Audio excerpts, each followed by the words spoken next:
Hello dear friends, എല്ലാവർക്കും നമ്മുടെ പുതിയ റെസിപ്പിയിലേക്ക് ഒരിക്കൽ കൂടി സ്വാഗതം. അപ്പോൾ ഇന്ന് ഞാൻ എത്തിയിട്ടുള്ളത് നല്ലൊരു വെജിറ്റബിൾ കുറുമയുടെ റെസിപ്പി ആയിട്ടാണ്.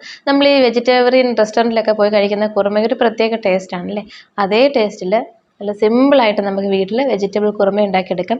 പൊതുവേ കുട്ടികൾക്ക് ഈ വെജിറ്റബിൾസിനോടൊക്കെ ഒരു മടിയാണ് കഴിക്കാനായിട്ടല്ലേ. പക്ഷേ ഇതുപോലെ നിങ്ങൾ കുറുമ ഉണ്ടാക്കിയിട്ട് ബ്രേക്ക്ഫാസ്റ്റൊക്കെ കൊടുത്ത് നോക്കൂ, അവർക്ക് വളരെ ഇഷ്ടമാവും. ഇവിടെ കുട്ടികൾ വെജിറ്റബിൾസ് ഒക്കെ കഴിക്കാൻ കുറച്ച് മടിയുള്ള കൂട്ടത്തിലാണ്. പക്ഷേ ഈ ഒരു വെജിറ്റബിൾ കുറുമ ഉണ്ടാക്കുമ്പോൾ അവർ കഴിക്കാറുണ്ട്.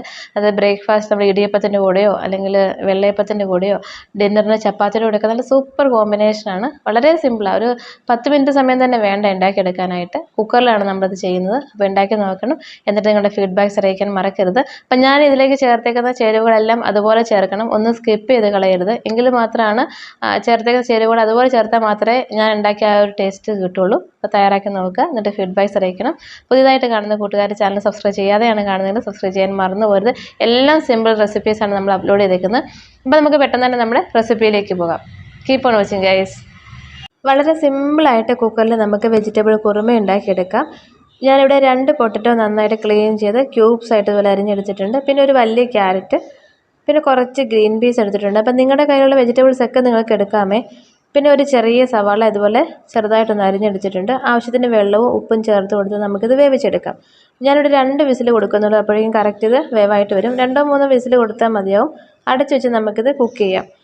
അപ്പോൾ വെജിറ്റബിൾസൊക്കെ മുങ്ങി കിടക്കാൻ പാകത്തിന് വെള്ളം ചേർത്ത് കൊടുത്താൽ മതി, ഒരുപാട് വെള്ളം ചേർത്ത് കൊടുക്കണ്ട. അപ്പോൾ നമുക്കിത് അടച്ചു വെച്ച് കുക്ക് ചെയ്യാം. വേവാവുന്ന സമയത്ത് നമുക്ക് ഈ ഒരു കുറുമയ്ക്ക് വേണ്ടിയിട്ടുള്ള അരപ്പ് റെഡിയാക്കി എടുക്കാം. മിക്സിയുടെ ഏറ്റവും ചെറിയ ജാറിലേക്ക് 1/2 കപ്പിലും താഴെ തേങ്ങ ചിരവിത് എടുത്തിട്ടുണ്ട്. ഒരുപാട് തേങ്ങ വേണ്ട കേട്ടോ. പിന്നെ കുറച്ച് ചെറിയുള്ളി, വളരെ ചെറിയ ചെറിയുള്ളി, അതുകൊണ്ട് ഞാൻ ഇത്രയും 3-4 എടുത്തിട്ടുണ്ട്. പിന്നെ എരിവിന് ആവശ്യത്തിന് പച്ചമുളക്, ഞാനിവിടെ 4 ചെറിയ പച്ചമുളക് എടുത്തിട്ടുണ്ട്. ഇത്രയും എരിവ് വേണ്ടാന്നുണ്ടെങ്കിൽ 2-3 എടുത്താൽ മതിയാവും.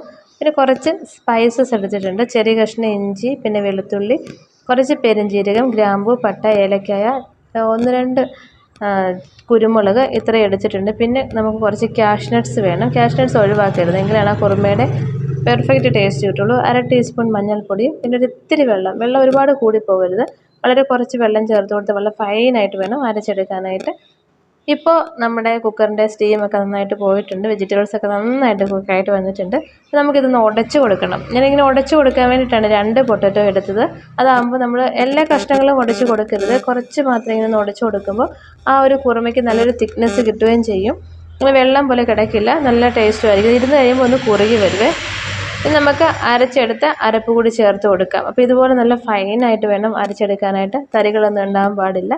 നന്നായിട്ട് ഇളക്കി കൊടുക്കാം. അപ്പോൾ ഞാൻ ഫ്ലെയിം ഓൺ ചെയ്ത് കൊടുത്തിട്ടുണ്ട്. ഒരു 1/2 ടീസ്പൂൺ ഉപ്പ് കൂടി ചേർത്ത് കൊടുത്ത് നന്നായിട്ട് ഇളക്കിയെടുക്കാം. അപ്പോൾ ഒരുപാട് ഹൈ ഫ്ലെയിമിൽ വെച്ചിട്ട് തിളപ്പിച്ചെടുക്കരുത്, ചെറിയ തീയിൽ വെച്ചിട്ട് ഇത് കുക്ക് ചെയ്യണം. ആ ഒരു അരപ്പിൻ്റെ പച്ച ടേസ്റ്റൊക്കെ ഒന്ന് മാറി വരണം. ഒരു ഇത്തിരി വെള്ളം കൂടി ചേർത്ത് കൊടുത്തിട്ടുണ്ട്. നന്നായിട്ട് ഇളക്കിയെടുത്ത ശേഷം നിങ്ങൾ ഉപ്പൊക്കെ ഒന്ന് നോക്കിക്കോളൂ. ഉപ്പ് കുറവാണെങ്കിൽ ചേർത്ത് കൊടുത്താൽ മതി. ഞാനിപ്പോൾ ഒരു 1/2 ടീസ്പൂൺ ഉപ്പ് കൂടി എക്സ്ട്രാ ചേർത്ത് കൊടുത്തിട്ടുണ്ട്. നന്നായിട്ട് ഇളക്കിയെടുക്കാം. ഇനി നമുക്ക് തീ കത്തിച്ചിട്ട് ഇതുപോലെ കുക്കറിൻ്റെ അടപ്പ് ഇതുപോലെ ഒന്ന് മൂടി വെച്ച് കൊടുത്താൽ മതി, അല്ലെങ്കിൽ ഏതെങ്കിലും ഒരു ലിഡ് വെച്ചിട്ട് മൂടി വെച്ച് കൊടുത്താൽ മതി. ആ ഒരു പച്ച ടേസ്റ്റ് ഒന്ന് മാറി വന്നാൽ മതി. 3-4 മിനിറ്റ് ഒന്ന് കുക്ക് ചെയ്യുമ്പോഴത്തേക്കും അതിൻ്റെ ആ ഒരു പച്ച ടേസ്റ്റൊക്കെ ഒന്ന് മാറി വരും. നമുക്ക് ആ സ്മെല്ല് കിട്ടുമ്പോൾ അറിയാം പച്ച ടേസ്റ്റ് മാറി വന്നിട്ടുണ്ടെന്നുള്ളത്. ഒന്നുകൂടെ ഒന്ന് ഇളക്കി കൊടുക്കാം. ഇപ്പോൾ ഇത് കുറച്ച് വെള്ളം പോലെയാണ് ഇരിക്കുന്നത്. ഒന്ന് ഇരുന്ന് കഴിയുമ്പോൾ നന്നായിട്ട് കുറുകി വരും. കുക്കറിന് നല്ല ചൂടുണ്ട്. അപ്പോൾ കുറച്ച് പച്ച വെളിച്ചെണ്ണ കൂടി ചേർത്ത് കൊടുക്കുക. ഒന്നുകിൽ നിങ്ങൾക്ക് കടുക് താളിച്ചിട്ട് ചേർത്ത് കൊടുക്കാം. പച്ച വെളിച്ചെണ്ണ ആയാലും നല്ല ടേസ്റ്റിയാണ്. അപ്പോൾ ഇത്രയേ ഉള്ളൂ നമ്മുടെ സിമ്പിൾ ഈസി വെജിറ്റബിൾ കുറുമ. നമ്മൾ റെസ്റ്റോറൻറ്റിലൊക്കെ പോയി കഴിക്കുന്ന അതേ ടേസ്റ്റ് തന്നെയാണ്. അപ്പോൾ ചൂട് കുറച്ചൊന്ന് കുറഞ്ഞിട്ടുണ്ട്, കണ്ടോ, നന്നായിട്ട് കുറുകി നല്ല ടേസ്റ്റിയാണ്. അപ്പോൾ എല്ലാവരും ഒന്ന് ഉണ്ടാക്കി നോക്കണം. പുറത്തൊക്കെ പോയി കഴിക്കുന്ന കുറുമയുടെ അതേ ടേസ്റ്റ്, എനിക്ക് തോന്നുന്നു അതിനേക്കാളും കൂടുതൽ ടേസ്റ്റാണ്. ഉണ്ടാക്കി നോക്കിയിട്ട് ഫീഡ്ബാക്ക്സ് അറിയിക്കുക. അപ്പോൾ നിങ്ങൾ ആദ്യമായിട്ടാണ് എൻ്റെ ചാനൽ കാണുന്നതെങ്കിൽ റെസിപ്പീസൊക്കെ ഒന്ന് കയറി നോക്കുക. എല്ലാം പ്ലേലിസ്റ്റിൽ കറക്റ്റായിട്ട് ഇട്ടിട്ടുണ്ട്. വെജിറ്റേറിയൻ റെസിപ്പീസും നോൺ വെജിറ്റേറിയൻ റെസിപ്പീസും അല്ലെങ്കിൽ നമ്മൾ സ്വീറ്റ്സ്, ഡെസേർട്ട് എല്ലാം ഇട്ടിട്ടുണ്ട്. എല്ലാം നോക്കുക. ഇഷ്ടമായിട്ടുണ്ടെങ്കിൽ ചാനൽ സബ്സ്ക്രൈബ് ചെയ്യാൻ മറക്കരുത്. അപ്പോൾ മറ്റൊരു സിമ്പിൾ ഈസി റെസിപ്പിയുമായിട്ട് നമുക്ക് അടുത്ത വീഡിയോയിൽ കാണാം. Thanks for watching. Take care. Until then bye.